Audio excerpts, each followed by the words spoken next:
Shutdown or not, tomorrow is the final day of federal service for tens of thousands of employees. Many of them are neighbors, and many of them soon to be federal retirees. You probably remember the Doge-era buyout deal called the Deferred Resignation Program.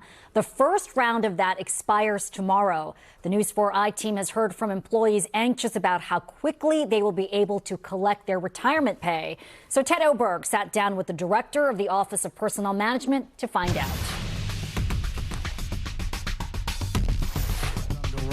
Scott Cooper is a former Silicon Valley venture capitalist, spent his entire career in the private sector, but is now the director at the Office of Personnel Management. He's in charge of the systems processing federal retiree benefits. The federal workforce should also be the envy of the world. Confirmed in early July, he's only been on the job a little less than 3 months, at a time when the federal government is shedding more employees than any time in history. 300,000 expected to leave this year alone. There's no question there's going to be a surge.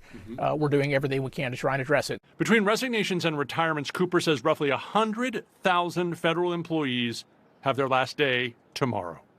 Even though OPM knew months ago tens of thousands of employees were leaving, their retirements can't start processing until after they're off the federal payroll, because every department in the federal government has to wait for an employee's final paycheck before finalizing their application and sending it to OPM. Now, look, it sounds crazy to me as well. I agree. And so, look, one of the things we're looking at is we're trying to just basically redesign the entire process from start to finish. For decades, every federal retirement has been processed on paper underground in this Pennsylvania mine. It could take months to collect these files. And Cooper says OPM had no idea who was quitting until the United States Postal Service dropped off the employees' paperwork at the mine.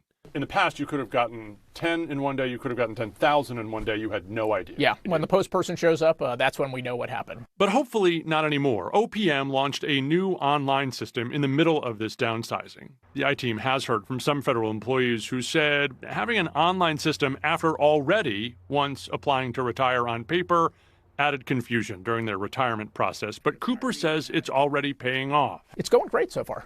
Was it the right time to roll it out? Look, I think it's always the right time to roll out new technology. So we can, delay these things inevitably, as we've done for 40 years, basically, or 50 years.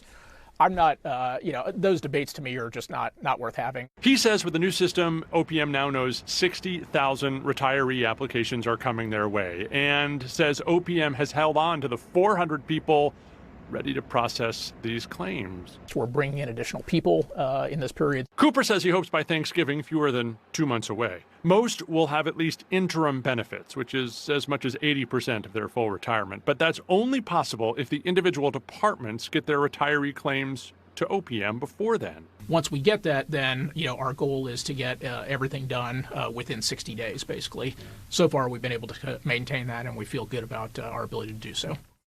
He is an optimistic guy, but there is a giant wrinkle here. As we said, OPM can only process retirement claims if agencies across the federal government get them to his office. And it's unclear whether in this looming shutdown, employees at those agencies, Treasury, USDA, any other one, will be furloughed.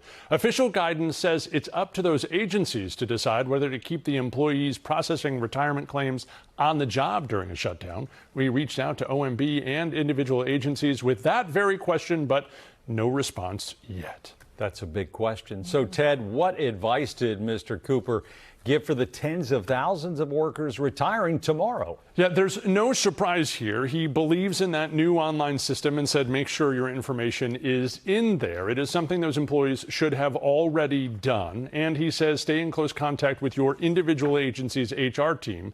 But we have heard concerns from retirees in our area. It's been increasingly difficult to get a hold of those people. So as all of this unfolds, and it's not going to be an overnight process, we'd love to hear from federal retirees about how this process is going.